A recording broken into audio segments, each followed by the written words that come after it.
জয় হরিবল। প্রণাম সকল হরিভক্তের শ্রীচরণে। আজও আবার খুবই সুন্দর একটা এপিসোড নিয়ে আপনাদের মাঝে ফিরে এসেছি। আজ মত ধর্ম দর্শন থেকে গুরুচাঁদ ঠাকুরের শিক্ষার আন্দোলন, কিভাবে বাবা গুরুচাঁদ ঠাকুর আমাদের শিক্ষার অধিকার দিয়েছিলেন, সেই বিষয়ে আজ আলোচনা করব। আলোচনার পূর্বে সর্বপ্রথম আপনি যদি মৃদুল মতুয়া ইউটিউব চ্যানেলে নতুন হয়ে থাকেন, তাহলে সর্বপ্রথম চ্যানেলটি অবশ্যই সাবস্ক্রাইব করবেন এবং পাশে থাকা বেল ঘন্টা বাজিয়ে দেবেন। তাহলে আলোচনায় আসা যাক। জয় হরিবল। আপনারা পাশে থাকবেন এবং সম্পূর্ণ আলোচনা আপনারা শুনবেন এবং অন্যকে শোনার জন্য শেয়ার করবেন। জয় হরিবল। বাবা গুরুচাঁদ ঠাকুর তার পিতার আদেশ শিরোধার্য করে পতিতদের শিক্ষার জন্য শিক্ষা আন্দোলন শুরু করলেন।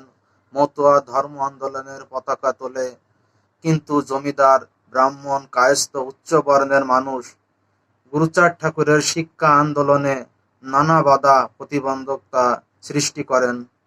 শ্রী শ্রী গুরুচাঁদ ঠাকুর এদের ষড়যন্ত্র চুরমার করে সমাজে শিক্ষা আন্দোলন শুরু করলেন। তাহলে এখানে দেখুন যে আমাদের শিক্ষার যখন আন্দোলন শুরু করেছিলেন, তখন ওই ব্রাহ্মণ সমাজ বাধার সৃষ্টি করতে লাগলেন। শ্রী শ্রী গুরুচাঁদ ঠাকুরের শিক্ষা আন্দোলনে প্লাবনে উচ্চ বর্ণের সকল প্রতিবন্ধকতা ভেসে গেল। 1881 সালে খুলনা জেলার দত্তডাঙ্গা গ্রামের নমশূদ্র জমিদার ঈশ্বরচন্দ্র গাইনের বাড়িতে অনুষ্ঠিত হয় নমশূদ্র মহাসম্মেলন। এ সম্মেলনে শ্রী শ্রী গুরুচাঁদ ঠাকুর সভাপতির ভাষণে শিক্ষা গ্রহণের গুরুত্ব নিবেদন করে বললেন, বাঁচি কিংবা মরি তাতে ক্ষতি নাই, গ্রামে গ্রামে পাঠশালা গড়ে তোলা চাই। ভক্তদের প্রতিজ্ঞা করালেন, যদি মানো মরে অবিদ্বান সন্তান যেন নাহি থাকে ঘরে, অথবা ছেলে মেয়ে দিতে শিক্ষা, দরকার হলে করবে ভিক্ষা। গুরুচাঁদ ঠাকুরের বাণী। গুরুচাঁদ ঠাকুরের নির্দেশ পেয়ে যশোর, খুলনা, পাবনা, ফরিদপুর, বরিশাল প্রভৃতি এলাকায় বিদ্যালয় গড়ার মহা কর্মকাণ্ড শুরু হলো। তৈরি হলো কয়েক হাজার পাঠশালা। প্রথমে গ্রামের গোয়ালঘরে পতিত জমিতে বিদ্যালয় প্রতিষ্ঠিত হলো। তাহলে এখানে কি বললেন দেখেন, সর্বপ্রথম গোয়ালঘর থেকে বিদ্যালয় করলেন, যে যখন গরু যখন মানে মাঠে নিয়ে যাবে, তখন কিন্তু গোয়াল ফাঁকা থাকবে, তখন সেখানে লেখাপড়া করতে পারবে। বাবা গুরুচাঁদ ঠাকুর এভাবে বিদ্যালয় প্রতিষ্ঠিত করেছিলেন।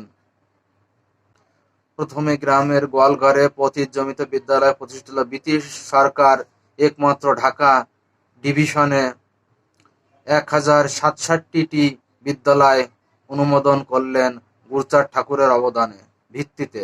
নমশূদ্র তথা পতিত জাতির সন্তানদের পড়াশোনার জন্য পতিত সমাজের মানুষ উচ্চ শিক্ষায় শিক্ষিত হল বাবা গুরুচাঁদ ঠাকুরের আন্দোলনের ফলে। কিন্তু তাদের চাকরির কোনো নিশ্চয়তা ছিল না। তখন শ্রী শ্রী গুরুচাঁদ ঠাকুর পতিত সমাজের শিক্ষিত সন্তানদের জন্য সরকারি চাকরিতে সংরক্ষণের জন্য আন্দোলন শুরু করলেন। Doctor C.S. মিড সাহেবকে সঙ্গে নিয়ে বাবা গুরুচাঁদ ঠাকুর আন্দোলনের ফলে ব্রিটিশ সরকার সরকারি চাকরিতে সংরক্ষণের ব্যবস্থা করে। শ্রী শ্রী গুরুচাঁদ ঠাকুর চাইতেন সমাজের মানুষ উচ্চ শিক্ষায় শিক্ষিত গ্রহণ করার জন্য বিলাতে যাক। তিনি বললেন, সাগর ডিঙাইতে চাই, দেখি সেটা কিবা পাই, হতে চাই জজ ম্যাজিস্ট্রেট। তিনি ভগবতী প্রসন্ন ঠাকুর ও শ্রী প্রথম রঞ্জন ঠাকুরকে বিলাতে পাঠান উচ্চ শিক্ষা লাভের জন্য। শ্রী ভগবতী ও প্রসন্ন ঠাকুর অক্সফোর্ড বিদ্যালয় থেকে দর্শনে PhD ডিগ্রি লাভ করেন এবং শ্রী প্রথম রঞ্জন ঠাকুর ব্যারিস্টার পাশ করেন এবং দেশে ফিরে আসেন। কবি সুবল চন্দ্র দাস বিলাত থেকে PR ঠাকুরের ব্যারিস্টারি পাশ করায় মতুয়া ভক্তদের মধ্যে যে আলোড়ন সৃষ্টি হয়েছিল তা সুস্পষ্ট ভাষায় প্রকাশ করেছেন। তাহলে এখানে ব্যারিস্টার পিয়ার ঠাকুর ব্যারিস্টারি পাশ করায় মতো ভক্তদের মধ্যে যে আলোড়ন চালু, সর্বপ্রথম পিয়ার ঠাকুরই ব্যারিস্টার পাশ করেন বিলাতে গিয়ে। এবং এই মতুয়াদের ভিতর খুবই আনন্দ উঠেছিল, তখন ঢেউ চলতে লাগলো। এর পূর্বে কোনো নমশূদ্র মতুয়া সমাজের কেহই ব্যারিস্টার হয়নি। এই প্রথম ব্যারিস্টারি পাশ করেছিলেন পিয়ার ঠাকুর। পিয়ার ঠাকুরই মতুয়া নমশূদ্র সমাজের প্রথম ব্যারিস্টার। শ্রী পিয়ার ঠাকুরের পদাঙ্গ অনুসরণ করে তথাকথিত নিম্ন বর্ণের অনেকেই বিলাতে পড়াশোনা করতে যান এবং উচ্চ ডিগ্রি নিয়ে দেশে ফিরে সাধারণ মানুষের উন্নয়নের কর্মে ঝাঁপিয়ে পড়েন। তাই তো কবি শ্রী শ্রী গুরুচাঁদ ঠাকুরের শিক্ষা আন্দোলনে সকলকে যোগদান করার জন্য আহ্বান করেছেন। বাবা গুরুচাঁদ ঠাকুরের শিক্ষা আন্দোলনে সাফল্য সকল মতুয়া প্রেম নদীতে আত্মহারা হয়ে ঝাঁপিয়ে পড়েন।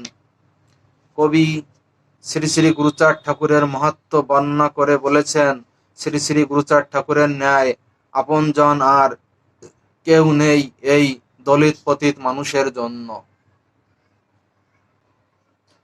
এখানে কি বললেন? শ্রী শ্রী গুরুচাঁদ ঠাকুরের মতো আপনজন আর এই দলিত পতিতদের জন্য আর কেউ নেই। বাবা হরিচাঁদ গুরুচাঁদ ঠাকুরই চেয়েছিলেন যে এই পতিত জাতি উচ্চ শিক্ষায় শিক্ষিত হোক। তাই তো বাবা হরিচাঁদ ঠাকুরের কথা অনুযায়ী বাবা গুরুচাঁদ ঠাকুর আমাদের জন্য সেই শিক্ষার ব্যবস্থা করে দিলেন। আজ আমরা সুশিক্ষায় শিক্ষিত হয়েছি, পয়সাও উপার্জন করছি, কিন্তু দুঃখের বিষয় আমরা সেই বাবা গুরুচাঁদ ঠাকুরকে চিনছি না, নাকে মানছি না। এটাই আমাদের বড় বিড়ম্বনা, বড় দুঃখ লাগে যে আজকে আমরা কোথায় আছি, কোথায় যাচ্ছি। বাবা গুরুচাঁদ ঠাকুর কি চেয়েছিলেন, কিন্তু আমরা সেটা কিছুই করছি না। আজ আমরা যাই কিছু করছি না কেন, সেটা বাবা গুরুচাঁদ ঠাকুরেরই অবদান। এটা আমাদের সকলকেই মাথায় রেখে চলতে হবে। বাবা গুরুচাঁদ ঠাকুরের পথ অনুসরণ করে আমাদের ছেলে মেয়েকে সুশিক্ষায় শিক্ষিত করতে হবে। এটাই তো চেয়েছিলেন বাবা গুরুচাঁদ ঠাকুর। শ্রী শ্রী গুরুচাঁদ ঠাকুরের চরণে প্রণিপাত করে কবি ভক্তি বিনম্র চিত্রে বলেছেন, প্রেম নদীতে উঠল তুফান, কে দিবি সামাল। জয় হরি বল। যোগ আপনারা সকলেই বুঝতে পেরেছেন। আর আমার এপিসোড আমি এখানেই সমাপ্ত করছি। এপিসোড অনেক বড় হয়ে যাচ্ছে। আমার বলার ভিতরে যদি কোনো ভুল হয়ে থাকে আপনারা সেটা সংশোধন করবেন। জয় হরি বল। আজ এখানেই রাখি। ফিরে আবারও নতুন এপিসোড নিয়ে আপনাদের মাঝে হাজির হব। এবং যাবার আগে সর্বপ্রথম বলে রাখি, মৃদুল মতুয়া ইউটিউব চ্যানেল অবশ্যই সাবস্ক্রাইব করবেন এবং অন্যদেরকে শোনানোর জন্য এটা শেয়ার করবেন। জয় হরি বল।